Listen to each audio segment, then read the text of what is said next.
आधुनिक धकाधकीच्या जीवनशैलीमुळे मणक्यांचे आजार, सांधेदुखी आणि इतर दीर्घकालीन व्याधी झपाट्यानं वाढताना दिसत आहेत. अशा अनेक आजारांवर शस्त्रक्रिया हा अंतिम पर्याय मानला जात असला तरी नाशिकमधील जुन्नरकर मेडिकल योगा केंद्राने या समजुतीला प्रभावीपणे छेद दिलाय.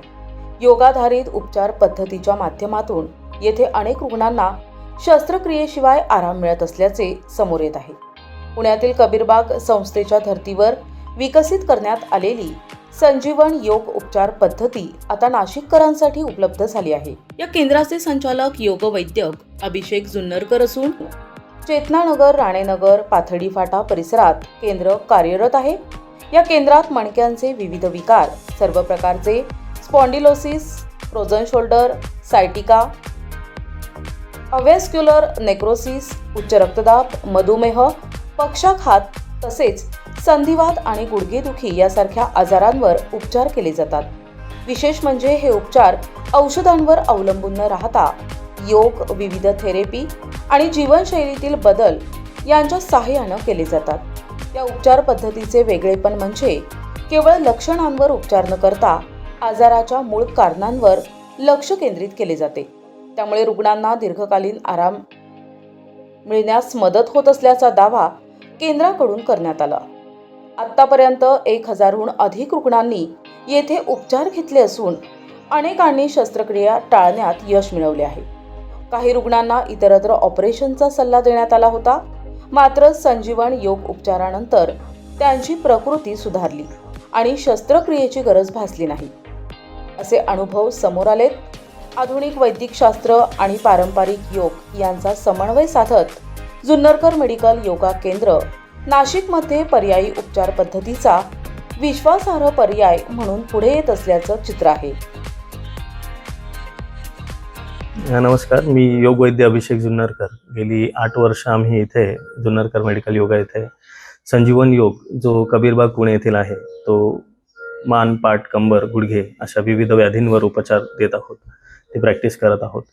तर जी बिघडलेली रचना आहे ती पूर्ववत करणे हा मूळ उद्देश आहे. स्नायूंच्या आधारे स्नायूंना योग्य तो प्रति ताण देऊन किंवा त्यांना ट्रेनिंग देऊन अशा पद्धतीने आम्ही ट्रीटमेंट देत असतो. त्यासाठी योग थेरपीचा वापर आम्ही इथे करत आहोत. योग थेरपी म्हणजे ज्या वेळेला काही डिसीजेस आहेत आणि त्यावेळेला योग आपण देतोय तर त्याला योग थेरपी म्हणण्यास हरकत नाही. त्या गोष्टी करण्यासाठी काही विविध रोप्स आहेत, बेल्ट्स आहेत, प्रॉप्स आपण त्यांना म्हणू, त्यांच्या सहाय्याने ट्रीटमेंट देत आहोत. आणि त्या गोष्टी इतक्या सोप्या पद्धतीने डिझाईन करून जेणेकरून त्या पेशंटना घरीही प्रॅक्टिस करता येईल अशा पद्धतीने आपण ते ट्रीटमेंट करत आहोत. सर, योगा थेरपी आणि फिजिओथेरपी या क्षेत्रात येण्यामागे नेमकी प्रेरणा काय होती, काय सांगा? नेहमीच असं काहीतरी समाज उपयोगी करावं, त्यातून अर्निंग सोर्सही असावा, पॅशन असावं आणि आपलं काम हे असं असावं की ज्याने आपल्याला सॅटिस्फॅक्शन सर्वोपरी मिळावं असा उद्देश मनामध्ये होता आणि त्यातून ही थेरपी मी निवडली. सर, आपल्या सेंटरमध्ये मानदुखी असेल, पाठदुखी असेल, सायटिका असेल, पॅरालिसिस सारखे पेशंट देखील या ठिकाणी येत असतात. आजारावर नेमकं उपचार कशा पद्धतीने केला जातो, काय सांगा? जेव्हा आपण बघतोय की मान, पाठ, कंबर, गुडघेदुखी, पॅरालिसिस असेल अशा या सगळ्याच व्याधींमध्ये एक कॉमन फॅक्टर असतो, तो म्हणजे स्पेस रिडक्शन. बिघडलेली रचना, ती मणक्यामध्ये अंतर कमी असेल, इंटरव्हर्टिब्रल डिस्क असतील, इंटरव्हर्टिब्रल स्पेस असतील त्या रेड्यूस असतील, त्यामुळे डिस्कवर प्रेशर येणं किंवा गुडघ्यांच्या याच्यामध्ये टिबियो फिमरल जॉईंट असतो त्यातलं अंतर कमी होणं, तर त्या सगळ्या गोष्टी कॉमन आहेत. तर आम्ही ट्रीटमेंट करताना जे अंतर कमी झालंय ते पूर्ववत करण्यासाठी ट्रीटमेंट करत आहोत. योगा थेरपी आणि फिजिओथेरपी यांचा एकत्रित वापर कसा फायदेशीर ठरतो, काय सांगा?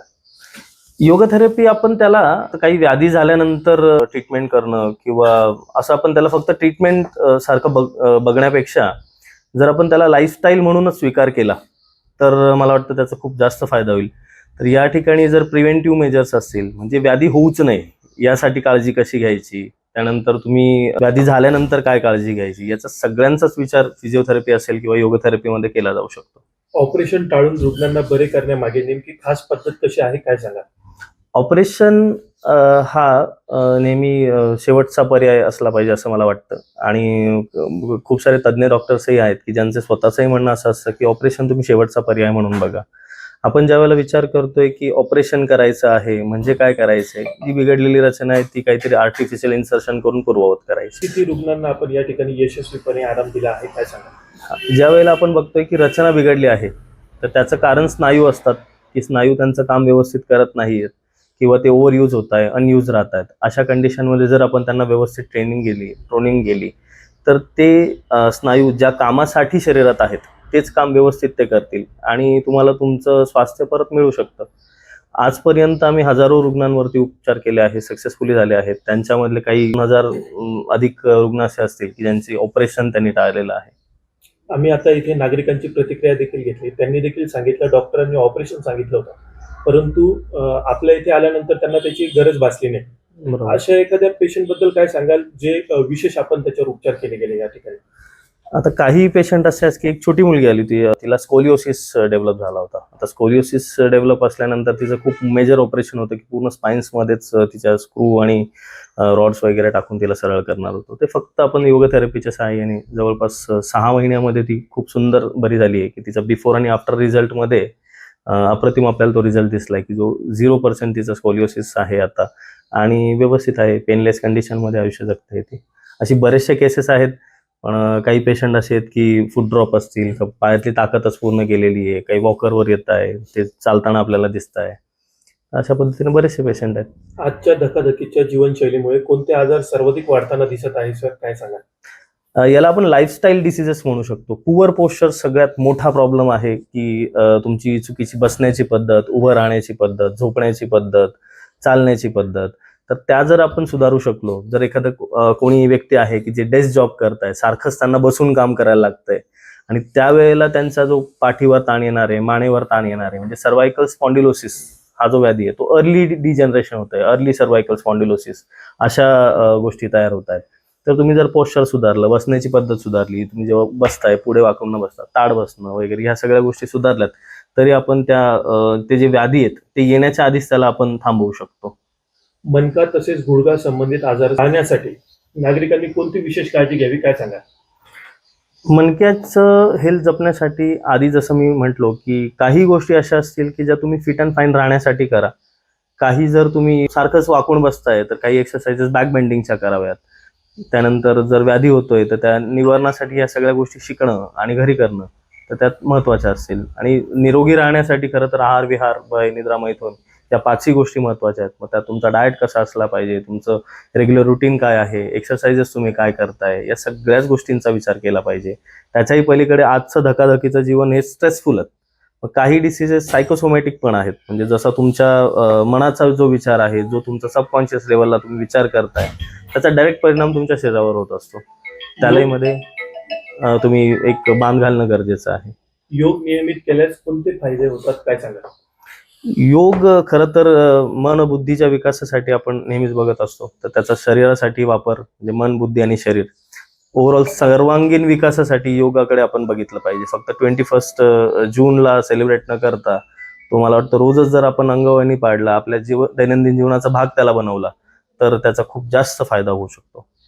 भविष्यात आपल्या सेंटरमध्ये कोणती नवीन सेवा किंवा तंत्रज्ञान आणण्याचा विचार आहे का सर, काय सांगा? काही लिमिटेशन्स योग थेरपीचे आहेत. ॲज अ योग थेरपिस्ट आम्ही काही इमर्जन्सी केसेसमध्ये आम्ही तिथे कमी पडत असतो. अशा वेळेला आम्ही बऱ्याच वेळेला होमिओपॅथी डॉक्टर असतील किंवा आयुर्वेदिक पंचकर्म सारख्या पद्धती असतील याचा अवलंब नक्की करतो. त्यासाठी आम्ही काही तज्ज्ञ डॉक्टर्स आहेत ज्यांच्याशी संलग्न आहोत. तर ज्या वेळेला पेशंटला गरज पडते आम्ही त्यांना तिथे जाण्यासाठी सांगतो. आजच्या आधुनिक वैद्यकीय उपचारांमध्ये योगा थेरपीचे स्थान कसे वाढले आहे सर, काय सांगा? डॉक्टर श्रीकांत करंदीकर यांनी खरं तर ही थेरपी इन्व्हेंट केली होती. त्यांनी या थेरपीला संजीवन योग, 21st सेंचुरी योग ही या आधुनिक जीवनाची गरज आहे. नाहीतर बरेचसे योग ऑलरेडी मार्केटमध्ये होते, तर मग ही थेरपीच का? तर आजचं जे धकाधकीचं जीवन आहे, आजची जी जीवनशैली आहे, या सगळ्यांचाच विचार करून असं काही योगामध्ये काही मॉडिफिकेशन करता येतील का जे व्याधीग्रस्तांनाही फायद्याचे ठरतील, लहान मुलांनाही कामाचे येतील, काही यंग एजेस आहेत त्याच्यामध्ये पण वापरता येतील. त्यासाठी खूप सुंदर एक सूत्र होतं, युवो वृद्धोती वृद्धो वा व्याधितो दुर्बलोपी वा अभ्यासात सिद्धी माप नव्हती सर्व योगे स्वतंत्रितः. म्हणजे योग हा सगळ्यांनीच करायचा आहे, पण कशा पद्धतीने करायचा आहे ह्याचा विचार करून डॉक्टर करंदीकरांनी ह्या थेरपीचंच इन्व्हेंट केलं. योग हा आपण जो करतोय तो विथ प्रॉप्स केला, म्हणजे पट्ट्यांच्या सहाय्याने केला, तर त्याचं रिटेन्शन पिरियड वाढवता येतो, त्यात परफेक्शन मिळवता येतं आणि त्यातून जो फायदा आपल्याला 10 सेकंदमध्ये मिळणार आहे तो जर 20 मिनिटांपर्यंत रिटेन केला तर त्याचा फायदा अधिक मिळवता येतो. जाता जाता नागरिकांना काय आवाहन कराल, काय संदेश द्याल sir? Stay natural, be healthy. मी रश्मी म्हात्रे, मी मुंबईहून आली आहे. माझे दोन्ही गुडघे खराब झालेले. मला डॉक्टरनी दोन्ही गुडघ्याला ऑपरेशन सांगितलेलं. मी आली तेव्हा मला अगदी धरून धरून चालत होते. मला आज 15 दिवस झालेत. मला तिकडे मुंबईला आमचे रिलेटिव्ह आहेत, त्यांनी इकडे हे जुन्नरकर मेडिकल योगाला त्यांनी ट्रीटमेंट घेतलेली 5 वर्षाआधी. तर त्यांनी मला सुचवलं की तुम्ही नाशिकला जा, तिकडे मी घेतले 5 वर्षाआधी आणि माझं बरं झालेलं आहे. तर त्याची ऐकून मी इथे सरांकडे आली, सरांना दाखवलं. त्यांनी सांगितलं मला की अंदाजे 3 महिने तरी लागतील दोन्ही गुडघ्याला. आता माझा फक्त 15 दिवस झाले आहेत, पण मला 40% बरं वाटते. मी आता आरामात चालते. चालायची 24 तास, फक्त झोपताना पट्टे काढायचं आणि बेल्ट लावायची आणि मग चालायची. आता मी विदाऊट पट्ट्या चालते. नमस्कार, मी श्याम शहाणे. काही दिवसापूर्वी मी सरांचा व्हिडिओ बघितला. मी त्यांना कॉल केल्यानंतर मला लोकेशन माहीत नव्हतं. सरांनी मला लोकेशन टाकलं. 2-4 दिवस जमलं नाही, पण मग 4थ्या-5व्या दिवशी मी आल्यानंतर सरांनी मला ट्रीट केला. माझ्या कमरेमध्ये मला त्रास होत होता, खालीवर बसण्यासाठी आणि चालण्यासाठी प्रॉब्लेम होत होता. तर मी साधारण आता 8 दिवस झालेत मला. 8 दिवसामध्ये माझा खूप रिस्पॉन्स आहे आणि मी आता एकदम फ्रीली, म्हणजे मला आता हवेत चालल्यासारखं वाटतंय. पूर्वी मी खूप तसदी घेऊन चालायचं, पण आता तसं काय वाटत नाही.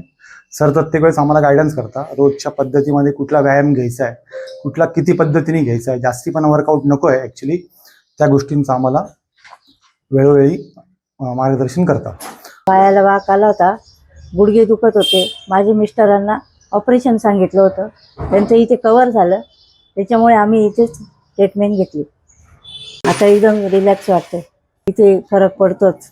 मी 1 वर्षापूर्वी ट्रीटमेंट घेतली होती. माझ्या मानकेचा प्रॉब्लेम होता. डॉक्टरने मला ऑपरेशन सांगितलं, 3 लाख रुपये खर्च. तर मी इथे ट्रीटमेंट घेतली. 2 महिन्यामध्ये माझं पूर्ण पाय क्लिअर होऊन गेला. म्हणजे माझी चप्पल सुद्धा नाही, म्हणजे काहीच नसलं पायाचं, बाईक चालवत पायाला. एक वर्षापूर्वी ट्रीटमेंट घेतली. आता एकदम व्यवस्थित आहे, आता काहीच प्रॉब्लेम नाही. डॉक्टरने मला ऑपरेशन सांगितलं होतं? हो, ऑपरेशन सांगितलं होतं. 3 लाख रुपये खर्च सांगितलं होता. पण अभिषेक डॉक्टर आल्यानंतर मला परत पडलं म्हणून 2 महिन्यामध्ये मी क्लिअर झालो. 1 वर्ष होऊन गेलं या गोष्टीला. आता पायाचा काहीच प्रॉब्लेम नाही. माझ्या मिसेसला मी परत घेऊन आलो, तिचा प्रॉब्लेम होता. तिचा आता 1 महिना झाला ट्रीटमेंट, गुण पडले. 2 महिन्याचा कोर्स आहे, तर व्यवस्थित. नमस्कार, माझं नाव गोरक्षनाथ बोरस्ते. मी साकोरे मेघेतून सरांकडे जवळपास 2 महिन्यापासून ट्रीटमेंटला येतो आहे आणि अंतर मला लांबचं पडतं आहे. त्यामुळे सर मला घरी पण ट्रीटमेंट देत आहे आणि त्या सरांच्या मार्गदर्शनाखाली मी ती घरी करतो आहे. माझा प्रॉब्लेम असा आहे की माझे 2 मणके 70% सरकलेले होते. तर सरांच्या ट्रीटमेंटमुळं मला जवळपास 70 ते 80% त्या 2 महिन्यामध्ये फरक वाटला आहे आणि नक्कीच ट्रीटमेंट सरांची छान आहे. धन्यवाद.